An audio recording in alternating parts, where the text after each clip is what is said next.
जय भीम साथियों। अगर आप चमार जाति का सही अर्थ जानना चाहते हैं तो आपको ये वीडियो देखना चाहिए, क्योंकि इस वीडियो में हमने चमार जाति कब और कहां पैदा हुई है सभी जानकारी दी है। चमार जाति जिसको कई राजनैतिक पार्टियां, राजनैतिक लोग और हमारे समाज के ही कुछ लोग अछूत कहते हैं, दलित कहते, और यह सब उनका कहना किस उद्देश्य से है ये सबको पता है। ये ऐसे लोग हैं जो नहीं चाहते कि हिंदू समाज एक साथ मिलजुल कर रहें। ये ऐसे लोग जो चाहते हैं ये सब आपस में हमेशा से ही लड़ते रहे। आखिर ये विधर्मी लोग कौन हैं? इनके बारे में तो आप सभी को अच्छे से पता ही होगा। लेकिन मित्रों, क्या चमार जाति के असली इतिहास से हम लोग आज परिचित हैं? क्या चमार जाति का यही इतिहास है कि उन्हें अछूत माना जाता था? आखिर चमार जाति का उदय कहां से हुआ? आखिर चमार जाति के इतिहास से जुड़ा वह किस्सा क्या है जिसे मुस्लिम वर्ग छिपाकर रखना चाहता है? इस्लामी शासन से जुड़ा और चमार जाति से संबंधित कौन सा है वह इतिहास जिससे आज भी हमारे समाज का एक बड़ा हिस्सा अपरिचित है? आज हम जानेंगे कि आखिर चमार जाति का उदय कहां से हुआ। आखिर चमार जाति का असली इतिहास क्या है? क्या चमार जाति के असली इतिहास से हम लोग परिचित हैं? आखिर चमार जाति का समाज में वह योगदान क्या है जिसके कारण आज हमें बड़े गौरव से इन लोगों का सम्मान करना चाहिए? लेकिन असली इतिहास से हम परिचित हैं ही नहीं। शायद इसमें हमारी गलती नहीं है। हमारे देश का एजुकेशन सिस्टम ही ऐसा है कि हमें जो चीजें जाननी होती है वह चीजें पता ही नहीं चलती, और सोशल मीडिया पर भी ऐसे लोग कम ही हैं जो इन मुद्दों पर अपनी बात रख सके। क्योंकि ये जाति आपस में लड़ती रहे, हिंदू समाज बिखरा रहे, यही तो विधर्मियों का उद्देश्य है। और ये लोग नहीं चाहते कि असली इतिहास आपके सामने आए। तो दोस्तों, आज मैं आपको बताने वाला हूं कि आखिर चमार जाति का असली इतिहास क्या है। इसके प्रमाण भी आज मैं आप सभी के समक्ष रखूंगा। तो चलिए शुरू करते हैं आज का वीडियो। स्वागत है आप सभी का दोस्तों। चमार जाति के असली इतिहास को जानने से पहले चलिए हम थोड़ा विकिपीडिया पर इस जाति के बारे में खोजने की कोशिश करते हैं। जब हमने रिसर्च की तो हमें विकिपीडिया पर जो जानकारी मिली वह बेहद हैरान कर देने वाली थी। दोस्तों, विकिपीडिया के अनुसार चमार जाति को चंबर वंशीय भी कहा जाता था। ये एक समय के क्षत्रिय पहचान से जाने जाते थे, लेकिन मुगलों ने जोर जबरदस्ती से इन्हें चंबर वंशीय या सूर्यवंशी क्षत्रियों को चमार नाम का दर्जा दे दिया। विकिपीडिया के अनुसार मुगलों ने ऐसा इसीलिए किया कि ये सूर्यवंशी क्षत्रिय इस्लाम कबूल करने से इनकार कर रहे थे। उन्होंने कहा कि हम पशुओं की चमड़ी से जूता चप्पल बना सकते हैं, लेकिन इस्लाम नहीं कबूल कर सकते हैं। फिर आगे बताया जाता है कि चंबर वंश की क्षत्रियों ने चमड़े का काम छोड़कर खेती करना शुरू कर दिया, और आज इनको अहिरवार भी कहा जाता है और जाटव नाम से भी संबोधित किया जाता। जाटव आज इनकी उपजाति है। आपको बता दें कि ये दोनों चंबर वंश के वीर सूर्यवंशी क्षत्रिय विकिपीडिया के अनुसार इसका रेफरेंस देते हुए कुछ संदर्भ बताए जाते हैं, जिसमें डॉक्टर अंबेडकर टाइम्स में रिसर्च के साथ ये छापा गया था कि चमार महापंडित सूर्यवंशी में इंडिया स्पीक्स दिल्ली में अंग्रेजी में एक रिपोर्ट छपती है, जिसमें कहा जाता है कि जिन्हें आप चमार जाति से संबोधित करते हैं वे असल में एक क्षत्रिय थे, जिन्हें मुगलों द्वारा चमार का नाम दिया गया। इसी तरह के कई संदर्भ हमें विकिपीडिया पर देखने को मिलते हैं, जहां पर चमार जाति के बारे में संक्षिप्त रूप से देखने को मिलता है।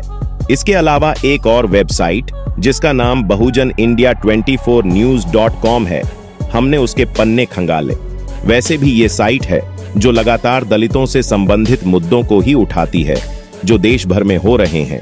दलित मामलों से जुड़ी खबरों को प्रकाशित करती है। जब हमने इस वेबसाइट का रुख किया तो हमने यहाँ पर चमार जाति के असली इतिहास को जानने की कोशिश की। चमार जाति को कभी भी विदेशी आक्रांताओं में उठने का मौका नहीं दिया। हिंदी इनकी मुख्य भाषा थी, प्रकृति भाषा थी, लेकिन इसकी लिपि के बारे में अभी भी पूर्णतया खोज नहीं हो पाई। विद्वान मानते हैं कि सिंधु घाटी की सभ्यता में मिली लिपि के अवशेष ही इनकी मुख्य लिपि रही होगी। बहुजन इंडिया 24 न्यूज के मुताबिक चमार शब्द सही प्रतीत होता है कि कुछ चमार जाति के लोग चमड़े से संबंधित व्यवसाय करते होंगे।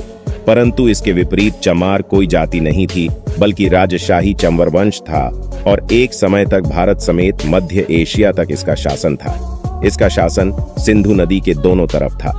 इतिहास से पता चलता है कि कभी राजशाही चंवर वंश भारत से ईरान और मध्य एशियाई देशों को मीठे पानी की सप्लाई करता था। गणित, विज्ञान, भौतिक निर्माण ने पूरी दुनिया ने इसका लोहा माना था। इस जाति के लोग शिक्षा, धर्म विज्ञान और चिकित्सा शास्त्र में निपुण पाए गए।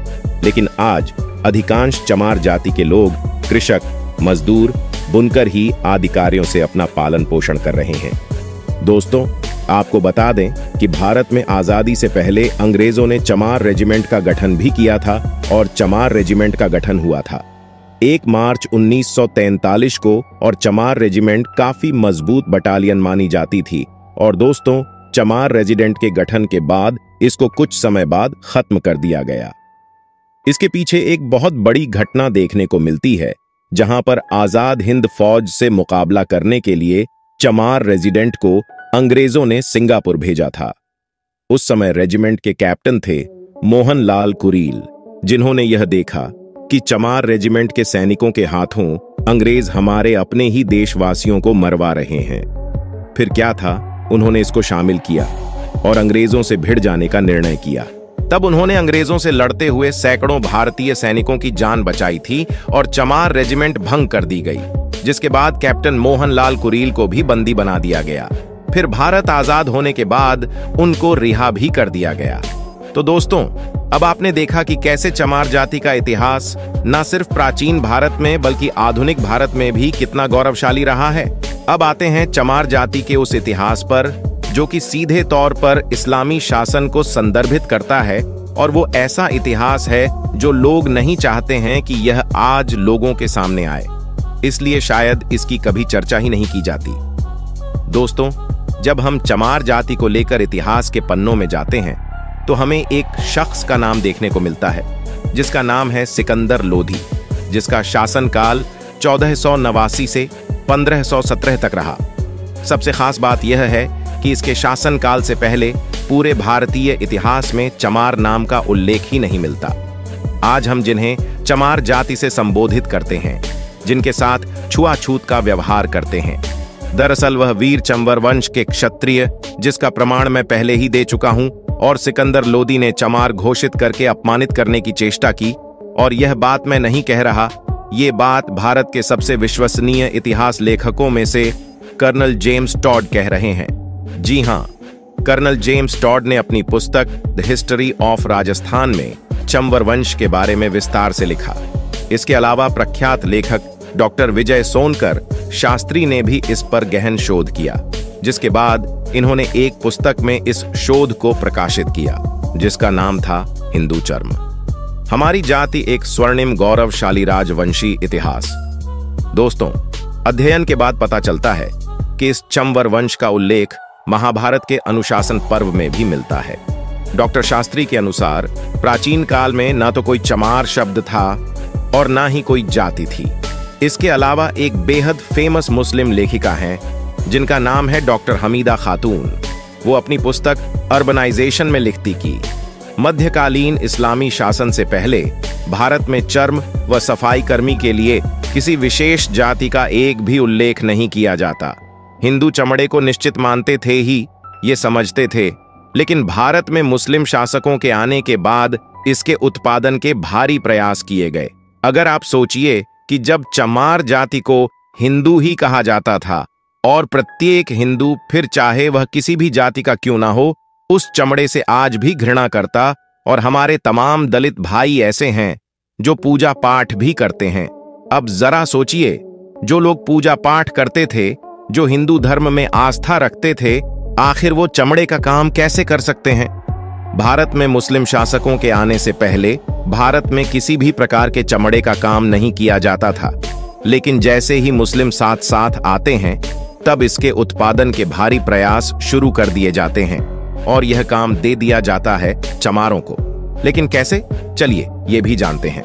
दोस्तों, आक्रमणकारियों के काल में चंवर राजवंश का शासन भारत के पश्चिमी भाग में था और इसके प्रतापी राजा थे चवन सिंह। इसे क्षत्रिय वंश के राज परिवार का वैवाहिक संबंध था।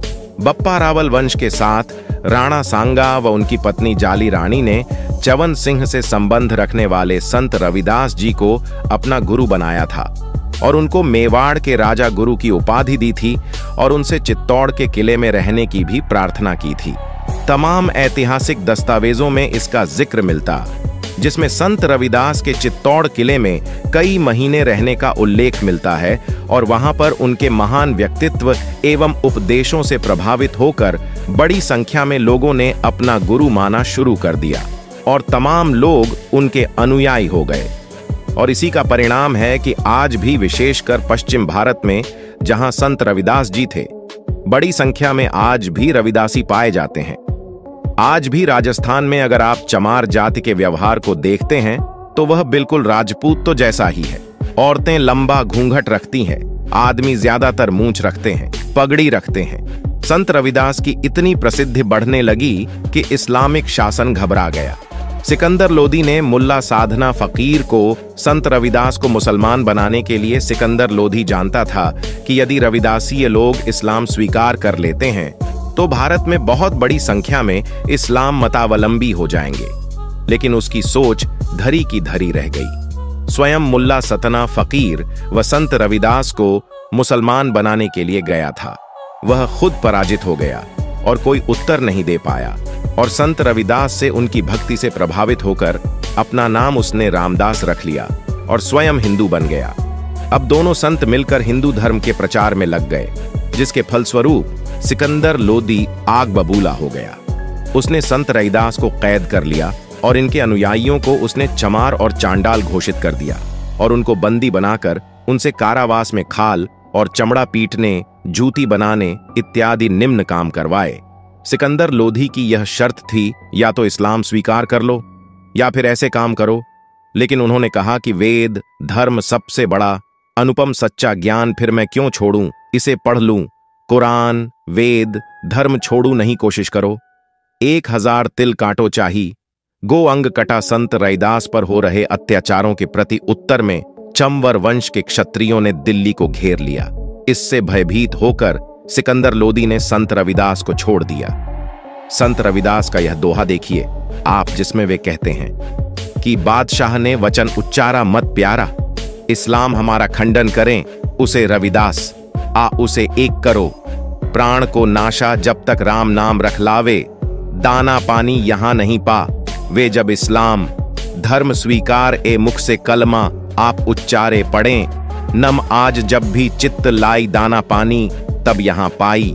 जिसमें संत रविदास जी कह रहे हैं कि बादशाह ने कहा कि उसे उसका इस्लाम धर्म प्यारा, और संत रविदास जब तक इस्लाम धर्म को स्वीकार नहीं करता तब तक इसे रखो, भले ही इनकी मृत्यु हो जाए।